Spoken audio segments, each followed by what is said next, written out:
नमस्कार साथियों, स्वागत है आप सभी का हमारे चैनल पाल जी के ज्ञान में, जिसके माध्यम से आप निरंतर क्लास देखते हैं। आज की क्लास बहुत ही महत्वपूर्ण होने वाली है, जिसमें आपको बहुत ही महत्वपूर्ण प्रश्न देखने को मिलेंगे दोस्तों। ये वो प्रश्न है जो सीटेट एग्जाम में लगातार रिपीट होते हैं। तो बिना समय गवाए शुरू करते हैं आज के पहले प्रश्न से। आज के पहले प्रश्न से शुरुआत करते हैं। बालक के विकास में निकट से दूर का सिद्धांत क्या कहलाता है? Cephalocaudal, option B proximodistal, option C sequential, option number D functional. तो निकट से दूर का सिद्धांत क्या कहलाता है? तो ये प्रैक्सिमोडिस्टल होता है। इसमें क्या होता है दोस्तों? इसमें विकास जो है केंद्र से बाहर की ओर होता है दोस्तों, केंद्र से बाहर की ओर। ऑप्शन नंबर बी इसका सही उत्तर हो जाएगा, प्रैक्सिमोडिस्टल। दोस्तों सेफेलोकार्डियल में क्या होता है? सिर से पैर की ओर होता है। इसमें प्रैक्सिमोडिस्टल में क्या होता है? केंद्र से बाहर की ओर। ऑप्शन बी इसका सही उत्तर हो जाएगा। एक एक प्रश्न सीटेट में बार बार रिपीट हुआ है, तो आप बिल्कुल बहुत ही ध्यान से आपको इस क्लास को पूरा देखना है। दोस्तों जो चैनल पर नए हैं वो चैनल को लाइक और सब्सक्राइब भी कर ले। ये आपके भाई का चैनल है। आप इस चैनल से बहुत ही अच्छे से अपनी तैयारी कर सकते हैं, तो आप इसको सब्सक्राइब भी कर लें। प्रश्न 2 देखते हैं। निम्न में से कौन सा विकास का गुण सही नहीं है? विकास का गुण कौन सा सही नहीं है? ऑप्शन ए विकास क्रमबद्ध है। बिल्कुल है दोस्तों। विकास व्यक्तिगत है। बिल्कुल है दोस्तों। विकास प्रतिगामी है। प्रतिगामी दोस्तों नहीं है। विकास निरंतर है। बिल्कुल निरंतर है। प्रतिगामी का मतलब होता है दोस्तों पीछे की ओर लौटना, विपरीत दिशा में जाना। तो ऑप्शन नंबर सी इसका सही उत्तर हो जाएगा। जो नेगेटिव पूछा था वो इसका सी हो जाएगा दोस्तों। प्रतिगामी मतलब पीछे की ओर लौटना, विपरीत दिशा में जाना। विकास दोस्तों क्या होता है? विकास आगे की तरफ बढ़ता है, ना कि पीछे की तरफ। ऑप्शन सी इसका सही उत्तर हो जाएगा। प्रश्न देखते हैं 3। प्रश्न 3 में पूछा गया है, यदि कोई बालक समस्या को हल करते समय पहले अनुमान बनाता है और फिर निष्कर्ष निकालता है, तो ये किस अवस्था में है? संवेदी प्रेरक अवस्था में, पूर्व संक्रियात्मक, मूल संक्रियात्मक, औपचारिक संक्रियात्मक। बहुत ही ध्यान से आपको इसका उत्तर बताना है। प्रश्न 3 का आपको उत्तर बताना है क्या हो जाएगा। तो कौन सी अवस्था में ये? औपचारिक संक्रियात्मक अवस्था हो जाएगी। इसमें क्या होता है? बच्चा अनुमान लगाना, व तर्क के आधार पर निष्कर्ष निकालना, अमूर्त चिंतन के माध्यम से बच्चा सीख जाता है। ऑप्शन नंबर डी इसका सही उत्तर हो जाएगा। जो दोस्तों क्या होता है, ये 11 से ऊपर के बच्चों में ये अमूर्त चिंतन का विकास आता है दोस्तों। ये दोस्तों क्या होता है 0 से 2, ये संवेदी गामक दोस्तों प्रेरक अवस्था होती है। इसमें बच्चा इंद्रियों के माध्यम से बच्चा सीखता है। तो इस प्रश्न की बात करें, ऑप्शन नंबर डी इसका सही उत्तर हो जाएगा। प्रश्न देखते हैं 4। प्रश्न 4 में पूछा गया, मैं जैसा सोचता हूँ सभी वैसा ही सोचते हैं। एक इसका उदाहरण है संरक्षण का, केंद्रीकरण का, आत्मकेंद्रण का, आत्मकेंद्रियता का, या फिर प्रत्यावर्तन का। एक बच्चा कह रहा है मैं जैसा सोचता हूँ वैसा ही सभी सोचते हैं, तो कैसा हो जाएगा ये? प्रश्न 4 ये आत्मकेंद्रता का हो जाएगा। बालक दूसरों का दृष्टिकोण नहीं समझ पाता। प्रश्न नंबर 5 देखते हैं। वैगोस्की के अनुसार भाषा का मुख्य कार्य क्या है? स्मृति बढ़ाना, सामाजिक संवाद, संज्ञानात्मक विकास को दिशा देना, या अनुकरण। दोस्तों मुख्य कार्य पूछा गया है, तो मुख्य कार्य क्या हो जाएगा? संज्ञानात्मक विकास को दिशा देना। संज्ञानात्मक विकास को दिशा देना, ये सबसे इसका सही उत्तर हो जाएगा। ऑप्शन नंबर सी।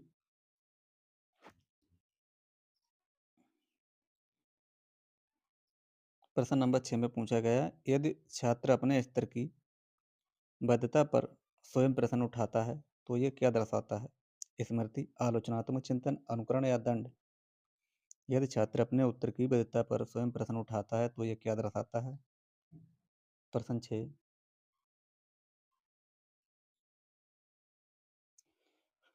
तो अपने उत्तर की जांच करना, यह क्या कहलाता है?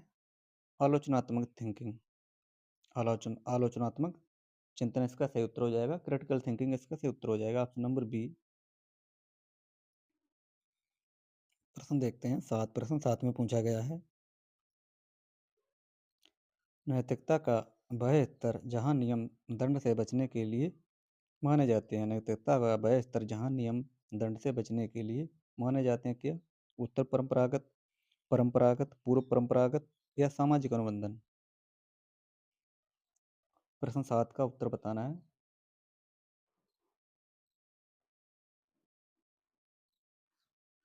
इसका क्या उत्तर हो जाएगा? ऑप्शन नंबर सी इसका सही उत्तर हो जाएगा, पूर्व परंपरागत। दंड के डर से बचने के लिए नियम मानना इस स्तर की विशेषता बताता है, पूर्व परंपरागत। ऑप्शन सी इसका सही उत्तर हो जाएगा। प्रश्न 8 देखते हैं, जिसमें पूछा गया है, सीखने और परिपक्वता में मुख्य अंतर क्या है? आयु, अनुभव, बुद्धि या वंशानुक्रम। सीखने और परिपक्वता में क्या अंतर है? मुख्य अंतर पूछा गया, क्या हो जाएगा?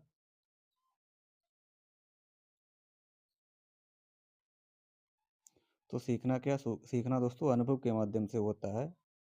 ऑप्शन नंबर 20 का सही उत्तर हो जाएगा, अनुभव के माध्यम से।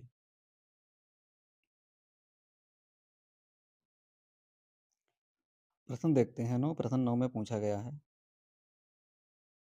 यदि कोई छात्र गलत उत्तर देने के बाद प्रयास बढ़ा देता है तो ये दर्शाता है, यदि कोई छात्र गलत उत्तर देने के बाद प्रयास बढ़ा देता है तो ये क्या दर्शाता है? नकारात्मक प्रेरणा, अंतः प्रेरणा, स्थानांतरण या दमन।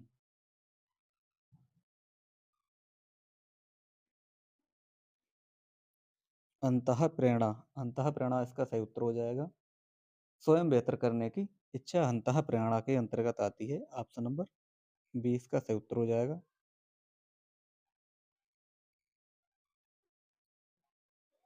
इसमें क्या है दोस्तों, छात्र गलत उत्तर दे रहा है लेकिन वह अपना प्रयास आगे बढ़ा रहा है अच्छा को सीखने के लिए, तो इसका अंतः प्रेरणा इसका सबसे अच्छा उत्तर हो जाएगा, ऑप्शन नंबर बी। प्रश्न देखते हैं 10, निम्न में से कौन सा अधिगम को बढ़ावा नहीं देता है? फीडबैक, सक्रिय सहभागिता, भय या पूर्व अनुभव। निम्न में से कौन सा अधिगम को नहीं बढ़ाता, क्या नहीं बढ़ाता है? तो क्या भय, भय क्या है? ये सीखने में एक बाधा उत्पन्न करेगा दोस्तों ये, ऑप्शन सी इसका सही उत्तर हो जाएगा, भय। प्रश्न देखते हैं 11, बुद्धि का वह सिद्धांत जो कहता है कि बुद्धि अनेक प्राथमिक क्षमताओं का समूह है, ये किसने कहा? बुद्धि का वह सिद्धांत जो कहता है कि बुद्धि अनेक प्राथमिकताओं क्षमताओं का एक समूह है, स्पीयरमैन ने कहा, थॉर्नडाइक, थ्रस्टन या कैटल ने?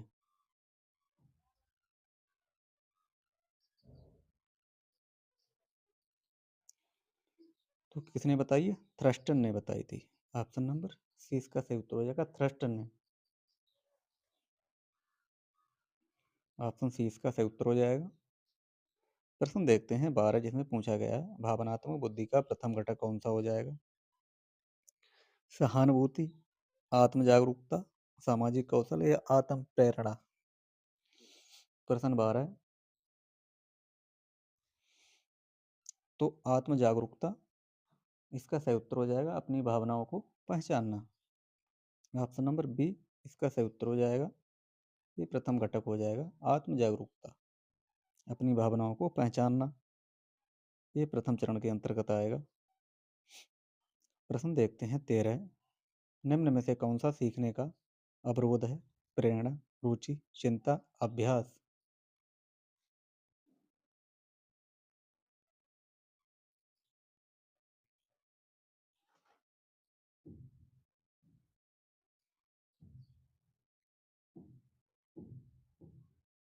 अवरोध क्या हो जाएगा इसमें, प्रश्न 13 में? तो चिंता क्या होती है? चिंता ध्यान को भंग करती है, ये सीखने में बाधा उत्पन्न करती है, चिंता इसका सही उत्तर हो जाएगा, ऑप्शन नंबर सी। प्रश्न देखते हैं 14, प्रश्न 14 में पूछा गया है, यदि बालक नए ज्ञान को पुराने ढांचे में जोड़ लेता है तो ये कैसा अध्ययन हो जाएगा? समायोजन, संतुलन, आत्मसात या अनुकरण। प्रश्न 14, यदि बालक नए ज्ञान में नए ज्ञान को पुराने ढांचे में जोड़ लेता है तो ये कैसा अध्ययन हो जाएगा?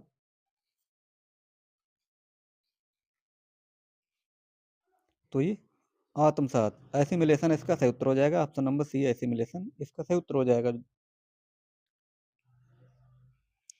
प्रश्न देखते हैं 15, जिसमें पूछा गया समावेशी शिक्षा का कानूनी आधार भारत में क्या है? समावेशी शिक्षा का कानूनी आधार भारत में किसके अंतर्गत आएगा? आरटी एक्ट, आरपीडब्ल्यू एक्ट 2016 के अंतर्गत, एनसीएफ 2005 या कोठरी कमीशन?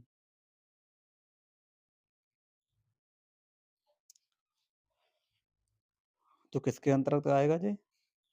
आरपीडब्ल्यू एक्ट 2016 ये समावेशी शिक्षा का कानूनी अधिकार है।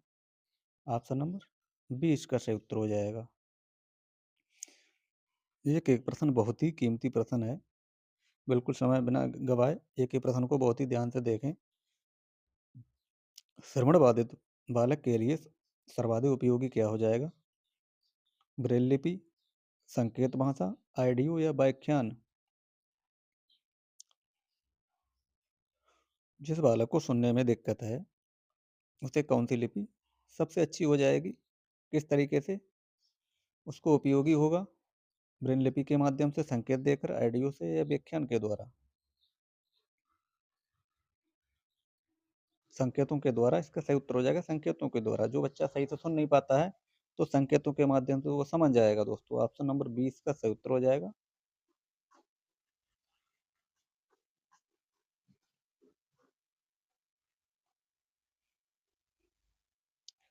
प्रश्न देखते हैं 17, यदि मूल्यांकन शिक्षण के दौरान सुधार हेतु किया जाए तो वह क्या हो जाएगा? यदि मूल्यांकन शिक्षण के दौरान सुधार हेतु किया जाए, समेटिव, डायग्नोस्टिक, फॉर्मेटिव या नॉन रेफरेंसेड? क्या हो जाएगा इसका? तो फॉर्मेटिव असेसमेंट इसका सही उत्तर हो जाएगा। ये सीखने के दौरान किया जाता है। ऑप्शन नंबर सी इसका सही उत्तर हो जाएगा। प्रश्न देखते हैं 18, निर्माणवादी मूल्यांकन में प्राथमिकता दी जाती है किसको? सही गलत पर, प्रतिक्रिया को, अंक को या रैंक को?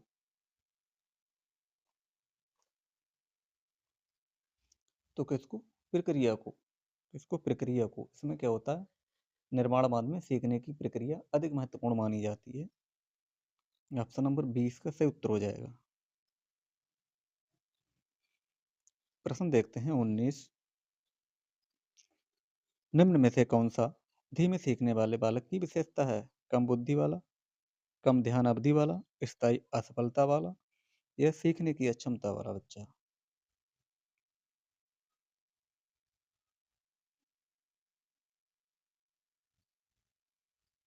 तो कम ध्यान अवधि वाला,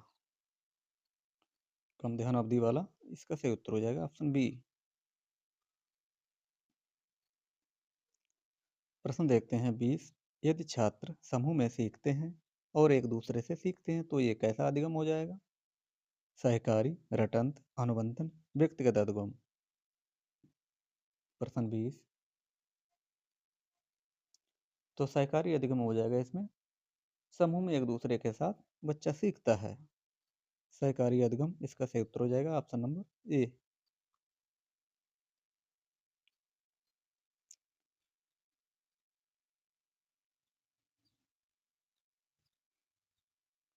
प्रश्न देखते हैं 21, सीखने का सकारात्मक वातावरण बनता है जब शिक्षक सख्त हो, त्रुटि को दंडित किया जाए, तुलना की जाए, ये नेगेटिव हो जाएंगे। सही उत्तर हो जाएगा त्रुटि को सीख का अवसर माना जाए। त्रुटि को सीख का अवसर माना जाए।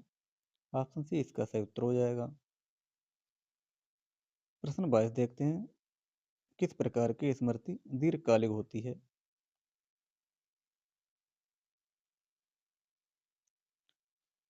तो दीर्घकालिक स्मृति ये कैसी होती है? स्थायी जानकारी इसमें संग्रहित रहती है। दीर्घकालिक, दीर्घकालिक इसमें क्या होता है, जानकारी काफी समय तक संग्रहित रहती है। ऑप्शन डी इसका सही उत्तर हो जाएगा। प्रश्न 23 देखते हैं, रचनात्मकता का सर्वोत्तम संकेत क्या हो जाएगा? आईक्यू, विविध उत्तर, स्मरण या अनुशासन?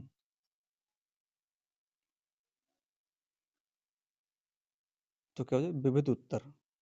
एक प्रश्न के अलग अलग दोस्तों उत्तर बताना। तो ये क्या हो जाए? रचनात्मकता हो जाएगी। ऑप्शन नंबर 20 का सही उत्तर हो जाएगा। एक प्रश्न के अलग अलग उत्तर बताना, ये रचनात्मकता हो जाएगी। प्रश्न देखते हैं 24। यदि बालक गणित में डर महसूस करता है तो शिक्षक को क्या करना चाहिए? अभ्यास बढ़ाना चाहिए, दंड देना चाहिए, विषय बदलना चाहिए? ये गलत हो जाएंगे। क्या सही हो जाएगा? गतिविधि आधारित शिक्षण अपनाना चाहिए। ऑप्शन नंबर सी इसका सही उत्तर हो जाएगा।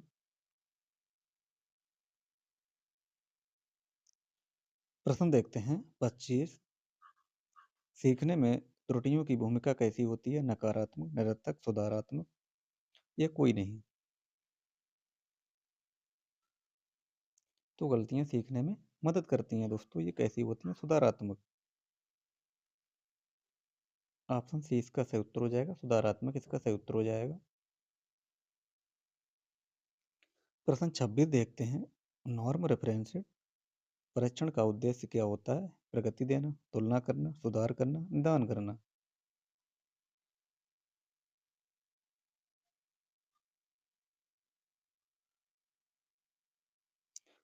नॉर्म रेफरेंस्ड प्रश्नोत्तर का जो नॉर्म रेफरेंस्ड परीक्षण होता है उसका उद्देश्य क्या होता है? उसमें तुलना करी जाती है। ऑप्शन नंबर 20 का सही उत्तर हो जाएगा। तुलना की जाती है उसमें। इसमें यह देखा जाता है कि क्लास में कितने बच्चे हैं और उनमें से उन बच्चों में से कौन सा बच्चा कितना होशियार बच्चा है और कितने उसके अंक अच्छे आए हैं सभी बच्चों की तुलना में। तो ये देखा जाता है दोस्तों उसमें।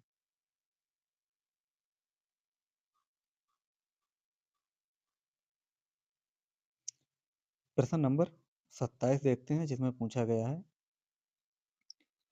यदि छात्र स्वयं लक्ष्य निर्धारित करता है तो यह दर्शाता है, क्या दर्शाता है?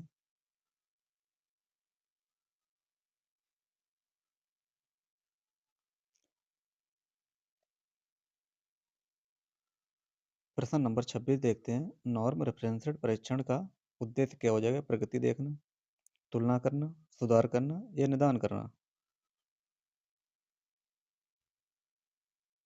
तो सुधार करना इसका सही उत्तर हो जाएगा। ऑप्शन नंबर सी, सुधार करना। प्रश्न नंबर देखते हैं 27।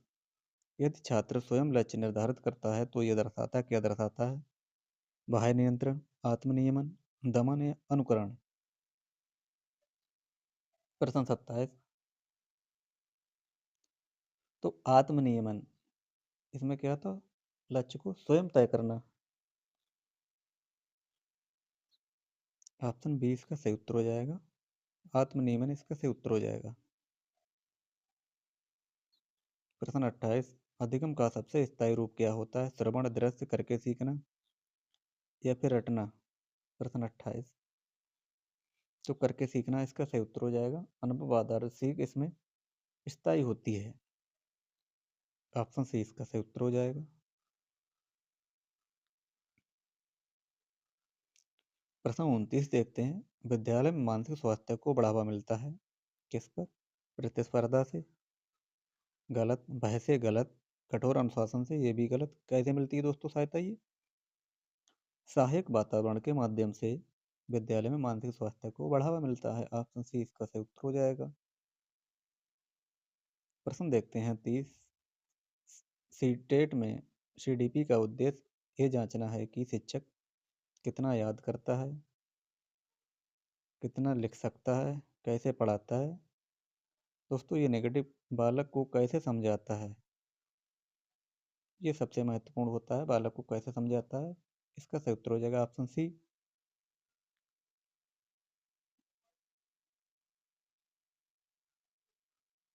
प्रश्न 31 देखते हैं, पियाजे के अनुसार संरक्षण की अवधारणा किस अवस्था में विकसित होती है? संवेदी गतिक अवस्था, पूर्व संक्रियात्मक अवस्था, मूर्त संक्रियात्मक अवस्था, औपचारिक संक्रियात्मक अवस्था? प्रश्न 31। तो 7 से 11 वर्ष की उम्र में दोस्तों ये होता है, मूल संक्रियात्मक अवस्था ये होती है। 7 से 11 वर्ष की अवस्था होती है।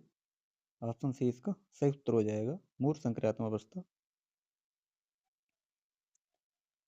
प्रश्न 32 देखते हैं, यदि शिक्षक बच्चों को स्वयं प्रयोग करके निष्कर्ष निकालने देता है तो एक किस शिक्षण का उदाहरण हो जाएगा? व्याख्यान विधि का, खोज विधि का, रटंत या दंडनात्मक?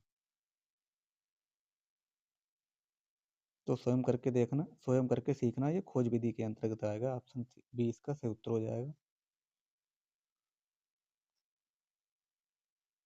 प्रश्न 33 देखते हैं, सृजनात्मकता का सबसे उपयुक्त माप क्या है? आईक्यू टेस्ट, उपलब्धि परीक्षण, अपसारी चिंतन परीक्षण या स्मृति परीक्षण? प्रश्न 33।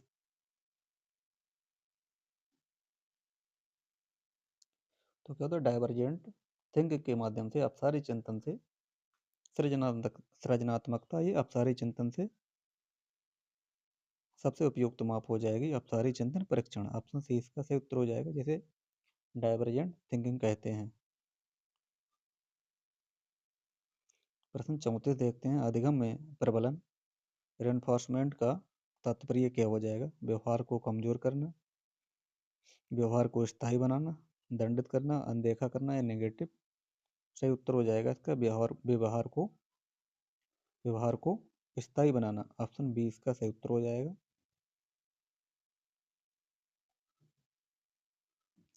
प्रश्न 35 देखते हैं, निम्न में से कौन सा रचनात्मक मूल्यांकन का उदाहरण है? वार्षिक परीक्षा, बोर्ड परीक्षा, अध्याय के बीच प्रश्नोत्तर या अंतिम सत्र परीक्षा?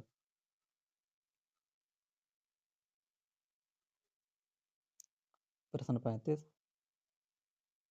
तो अध्याय के बीच प्रश्नोत्तर, ऑप्शन सी इसका सही उत्तर हो जाएगा। फॉर्मेटिव असेसमेंट दोस्तों इसे कहते हैं, पढ़ने के दौरान, सीखने के दौरान ये किया जाता है। ऑप्शन सी इसका सही उत्तर हो जाएगा।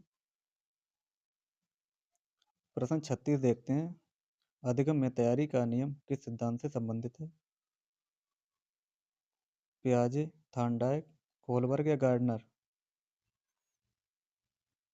प्रश्न 36 का ऑप्शन नंबर बी, थॉर्नडाइक इसका सही उत्तर हो जाएगा, ऑप्शन नंबर बी। दोस्तों ये रहे आज के टॉप महत्वपूर्ण प्रश्न। कमेंट बॉक्स में आपको बताना है इन प्रश्नों में से कितने प्रश्न आपने सही किए हैं। आज के लिए इतना ही, मिलते हैं कल दोस्तों, तब तक के लिए धन्यवाद।